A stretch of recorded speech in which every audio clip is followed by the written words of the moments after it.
listening to Preston and Steve. MMR rocks now. Exactly. Please welcome George Takei. Hi, good to be here with you. Good to have you here, George. And it's a delight to have you pronounce my name properly. Thank you. And I don't object to Takei either, because Takei is a legitimate Japanese word. Okay. Which translates into English as expensive. Ooh. Expensive. So I'm going to have to send them a billing. George, it's my understanding that you did dubbing work when you were a teenager and would dub much older voices. You were dubbing films that were being brought over from Japan to the United States, and you were dubbing the dialogue. That's right. As a matter of fact, so you've that always was my had this first gig. Really? So this was always your voice? This is my voice, yeah. but I can do other voices too. All right. What do you want to know, bow-headed young man? Right. So you do your character stuff as well. And what, obviously, we hear about James Earl Jones, who scores obviously major voice gigs and does the stuff with CNN. This is CNN. Right. Yes. What would we have heard you on? Have you done anything on that order of a national level as well? Because your voice is so distinct. Not really. Yeah. I've done films like Mulan, Okay. Mulan 2, and listen to Saturday morning cartoons, and you'll hear many of my voices, but that's cool. one distinctive one like James Earl Jones, right. On CNN. Had you done anything with Avatar, the Last Airbender? Because you would be perfect for that. I don't know whether I'm supposed to talk about it or not, but yes. You're getting a breaking news. I will be doing one. Really? Excellent. That's awesome. Wow, and that's the M. Night Shyamalan. M. Night Shyamalan directing that. Is that the one, or are you talking about? I'm not supposed to talk about it. So we're going to first time we meet George Takei, we're going to get him in trouble. So. But you're here in town, obviously, for the Star Trek exhibit and for this, which I went to and I think is fantastic. It's fabulous, yeah. isn't it? It is great. Now, listen, I went through the exhibit with Steve, and I'm not as familiar with the TV show.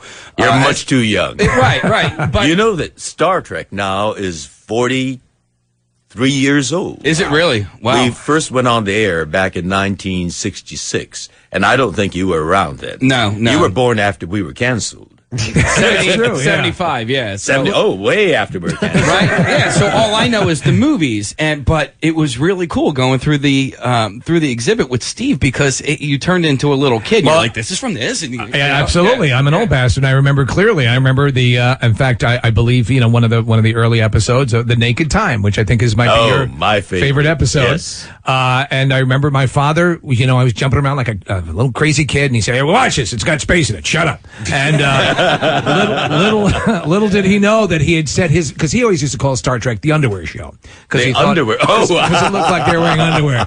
I see. And our uniform. Right. So I tortured him all the days. Well, as it turned out, that became the uniform that we loved, because you know what we wore in the very first Star Trek movie? They were very ill-fitting, right? Yeah. No, they were very good fitting, skin tight. Oh, okay. And one piece with even the shoes attached. And the zipper went up the back and ended around here. Yeah, that's not good. So, we're organic creatures. We have the law of nature. We're biological animals. Yeah. And every so often, we have to answer Mother Nature's call. Right. Grown men and women couldn't go to the bathroom by ourselves. We had to go with our dressers and do this wiggle thing to half undress to answer Mother Nature's call. I heard that they, like, with the very elaborate costumes that some of the women would wear on the show, they had to literally, or the lack thereof had to be sewn into, and it was the same situation. They had to cut them and then let them go to the bathroom and then re-sew them. You have studied the show well.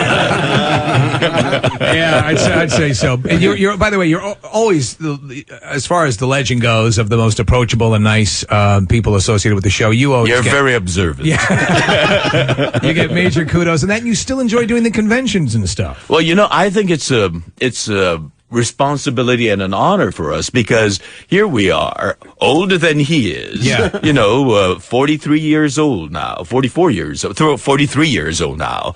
And, the Star Trek phenomena is still going on. The new movie that came out is terrific, and it exploded at the box office, broke all records, and it's the fans that gave us this longevity. So we need to go to the conventions and personally thank them all. That was easily my favorite film of the year so far. I just fell in love with it. Fantastic. I thought it did great respect to the original series. It was written very smartly. It reinvigorated the series as well. The actors were fantastic. They were amazing. And they got kind of a retro future look, if that makes any sense at all. They returned to the original costumes too, right. which is good. Yeah. Absolutely. Is it interesting having somebody like John Cho play essentially you, because you created Sulu?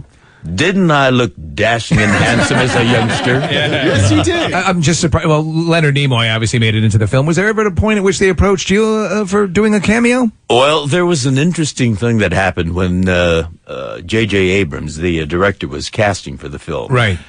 His office called me and said, would I meet J.J. for breakfast? Okay. And I thought, well, maybe. And so with fantasy dancing in my mind, I went to have breakfast with him. He's a fascinating guy, a lot of ideas, a lot of energy. But the reason why he wanted to meet me was he had a dilemma. He said he's been looking at dozens of Asian American actors. Right. But he particularly wanted to find a Japanese American actor, because I'm Japanese American, and right. he wanted to keep that consistency. But he said the actor that he's leaning toward is not Japanese American. And I said, well, is he Asian? And he said, yes, he is. And then I told him, as long as he's Asian, that's all that matters. But I see that you really don't know Gene Roddenberry's philosophy, because Gene Roddenberry wanted each of us on the bridge of the Enterprise to represent different parts of the Earth. Right. And his philosophy was infinite diversity and infinite combinations. People from this planet coming together. And I was to represent Asia. The character was to represent Asia. Not the band. No. The whole region of this planet. Yeah. Right.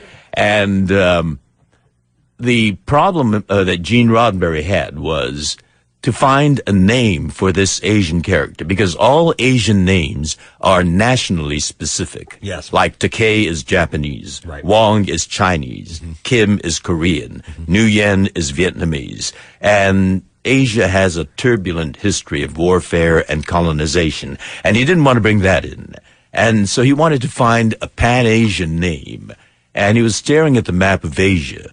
And he found between the Philippines and Vietnam the Sulu Sea. And he thought, the waters of a sea touch all shores. Wow. That's cool. And that's how he came up with the name Sulu. Okay. And I told him, told JJ, if you're thinking of someone who's Asian, not necessarily Japanese, but Asian, that's all that matters, because he's supposed to represent all of Asia. And that's how he felt confident and reassured to cast a Korean American named John Cho. Wow. Who did a fantastic job. Then you absolutely influenced that. That's great. I have to ask you, because the whole relationship, one of the most famous things to come out of all of this stuff is your relationship with William Shatner, and it always seems to be in a state of flux. Where do you guys stand now? Well, I got him to pronouncing my name properly.